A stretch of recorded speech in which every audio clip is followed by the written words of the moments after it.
Hey, Nick? Yes, sir? Why are we wearing these shirts? Brand synergy, sir. Solo just came out and you're doing a video on Rogue One. Good thinking, Nick. You might just get that promotion. What was the video about? Oh, I have no idea, sir. You said something about how Jyn Erso is a badly written character and then stormed off in a fit of rage. That does sound like me. Nick, I want a cup of coffee and the digital copy of Rogue One on my desk, stat. Of course, sir. Will I be receiving my paycheck this week? That's next year, Nick. Don't get too greedy. Of course, sir.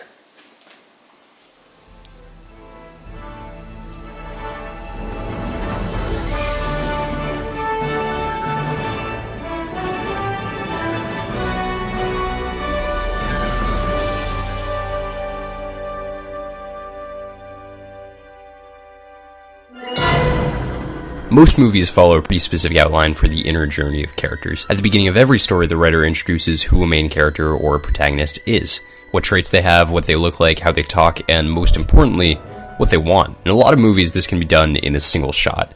In the original Star Wars, when Luke looks out at the 2 moons of Tatooine, it tells the audience visually that Luke wants to get off the planet and have an adventure. Luke's desire is to escape his boredom that he has on Tatooine and live a life of excitement. However, that goal isn't something easily reached. Blocking Luke from his goal are his aunt and uncle, who need him to help on their farm, and an inner belief that he can't amount to anything because everything in his life to that point had told him that. Tatooine was essentially nowhere, so how could he become anyone? However, an event, also known as the inciting incident, sometimes driven by the protagonist, other times just a coincidence, sets them on a course filled with obstacles. Luke's inciting incident is the arrival of R2-D2 and C-3PO, who give him the message from Princess Leia, putting him on the path that the plot of the movie follows. Throughout the story, the character has greater and greater pressure put on them, forcing them to make choices, until during the climax, these choices have changed the nature of the character, allowing them to reach the goal that they once were not able to. By the end of Star Wars, Luke learns to believe in himself.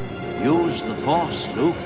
Which gives him what he needs to destroy the Death Star and save the rebellion. This entire process is traditionally referred to as a character arc. Change is what drives story. It's what keeps the audience interested and engaged in the movie, and the final change, the one that ends the character arc, essentially tells the audience what to think. It gives the message of the movie.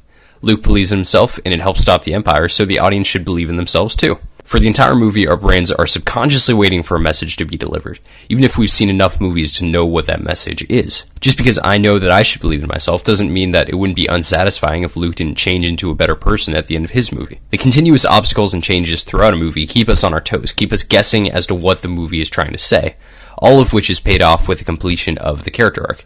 Even if we're not consciously thinking about the thematic intentions of a movie, our brain's still thinking about the characters and what happens to them, which, whether we're aware of it or not, usually gives some sort of moral that the audience will process in some way. With that said, let's talk about Rogue One, specifically Jyn Erso, the protagonist of that movie, and how her character arc isn't well defined. Jyn's introduction in Rogue One is her as a child, losing her parents. The movie then cuts to her in prison, rebelling against the people saving her. Immediately, this action establishes that Jyn has problems trusting others. Despite the rebellion attempting to save her, she would much rather be out for herself. Those traits make sense for a character who lost her parents at a young age, and as we find out later, was betrayed by a father figure that she found in Saw Gerrera. She's a loner and doesn't trust anybody because trusting others has made her feel sadness in the past. She doesn't believe in bigger ideas like hope like the rebellion does, only herself. When she's captured by the rebellion, they force her to work with them, putting her in a situation where she has to learn to trust others because she's part of a team. That's actually a decent amount of depth for your main character, and is a good setup for a movie. In fact, there's a lot of movies that have a similar plot, where a main character who's a loner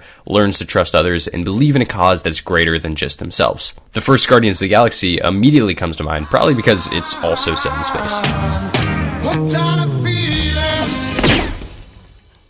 Putting Jyn in an environment where she has to confront the loner part of herself is a good way for her to grow as a character. There's even some good parallels and contrast to Jyn, who is initially selfish, in Krennic, the Imperial military director and also the villain of the movie, who is primarily driven by an attempt to save face. He's part of the Empire, but only really cares about his own achievements within that larger structure and what his superiors think of him. He and Jyn, at the beginning of the movie, are both selfish, just expressed in different ways. Having an antagonist that has a conflicting idea about the theme to your main character character is important because it shows the character's growth and also informs the audience of the ideas that are being condemned and supported within the movie. If Rogue One is a movie about Jyn learning to work within a team and believing in something greater than herself, which is set up to be by her introduction, Krennic works as an excellent villain because of their contrasting ideas. This idea can be extended to Chirrut Imwe, who is one of the heroes of the story, and right off the bat believes in a cause greater than himself, the Force. His character contrasts to Jyn at the start of the movie, but as the movie progresses, the two should become closer in ideology. All of those things are good ideas, and it tells me that there were people working on this movie who knew what this story was about, but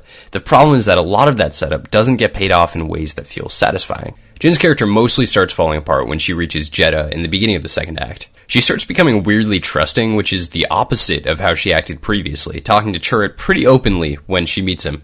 How did you know I was wearing a necklace? The way that she acts in the scene is almost childlike in her curiosity, and it doesn't really match up with what we've seen of her previously. There's also a moment where Jyn saves a little girl who's caught in the middle of a battle, which also adds to the confusion about the character. Jyn is at once both trusting and a loner, whichever one the script requires her to be at the time. The moment where Jyn saves the little girl is particularly weird because it's not necessarily a blatant contradiction. Most people would save a little girl if they had the option between doing it and not doing it, but that's really the problem with this scene. It tells us nothing about the character because most people would take that action, and just makes her characterization even more inconsistent, as it probably isn't something a selfish loner would do, but isn't entirely out of the realm of possibility. The moment itself has no real point being in the script, and only makes the character of Jyn Erso more confusing, which isn't really something you want when writing a protagonist. When she meets with Saw Gerrera, she goes back to her whole loner persona, which feels kind of disingenuous now. The cause? Seriously? After Saw's death and her father's message, she sort of completes her character arc in a really weird way. She starts believing almost immediately in the rebellion, most likely because of her father's message. That shift between being a loner Seriously? and believing in the cause We can beat the people who did this. occurs in the span of one scene. It's a shift in ideology that isn't really remarked upon by any of the other characters, and makes Jyn seem really dependent on other people for her ideas. That transition does actually make sense for Jyn's character because her loner attitude was initially caused by her parental figure's abandonment, and messages from two of those parental figures, Saw and her father, saying that they cared about her would probably be enough for her to shift her opinion. But it's unsatisfying from a structural point of view because the change isn't driven by herself. The problem was caused by other people, and it's also solved by other people. The part of her character arc where she makes choices is missing. Jyn is suddenly not selfish anymore, and believes in the rebel cause against the Empire, meaning the character arc that was set up for her at the beginning of the movie is complete. 55 minutes into the film, just under halfway through. That internal conflict, despite how filled with contradictions it was, is done, and the rest of the movie is all about external conflict between the Empire and the Rebellion, where Jyn spends a decent amount of her time making speeches about hope, showing us how much she's grown as a character. Rebellions are built on hope. The scene where Jyn receives the message from her father is technically the emotional climax of the movie. It's the moment where Jyn changes as a character and finishes her development. She goes from a loner to a part of a team, but it doesn't really feel like that big of a deal. Jyn just sort of changes, and none of the other characters really care because there's bigger stuff to worry about. Usually the emotional climax and the physical climax of the movie happen at the same time. For instance, in the Star Wars example, Luke's belief in himself allows the rebellion to defeat the Empire. In Rogue One, Jyn's emotional journey is completed about an hour before the rebellion's task is, meaning there is no internal conflict in any of the characters for the second half of the movie. It's mostly just action, and while it's visually impressive, it's empty for the characters because it doesn't feel like it means anything for them. Jyn has supposedly been a loner her entire life, or at least the past couple of years, and if this is a big change for her, it doesn't really feel like it. If movies are supposed to be about the character's journey, this one should really end about an hour in. The rest is just tying up loose plot threads. The decision to have Jyn change so early on in the plot is structurally unsatisfying, and relieves a lot of the tension that could be present in the rest of the movie. The last half hour of Rogue One actually works pretty well, mainly because having all the characters die for the rebellion is a great way of enforcing the message that selfishness is bad and people should believe in causes bigger than themselves, which is what Jyn's character arc was set up to be. I just think that it would be more effective if Jyn's internal conflict between those two sides of her was lengthened, and we were allowed to feel it within her character when it was there. Like I said at the beginning of this video, constant change is a lot of what keeps an audience engaged. It drives the story forward, and this movie doesn't have any internal change for most of its runtime. Rogue One was pitched as a movie about the unsung heroes of Star Wars, focusing on the people that we never saw in the original trilogy, but still made an impact. And it feels unsatisfying that we don't really get to know these characters, especially the protagonist. It doesn't help that we never really get to see the cast interact. That is a bad idea. Characters are arguably the most important part of any movie, as it's usually how the audience gets attached to the film, and a cohesive character arc is one of the biggest parts of making a character feel real. The lack of that cohesive character arc in Rogue One really prevents me from connecting with the movie. It just feels too impersonal. Who are you?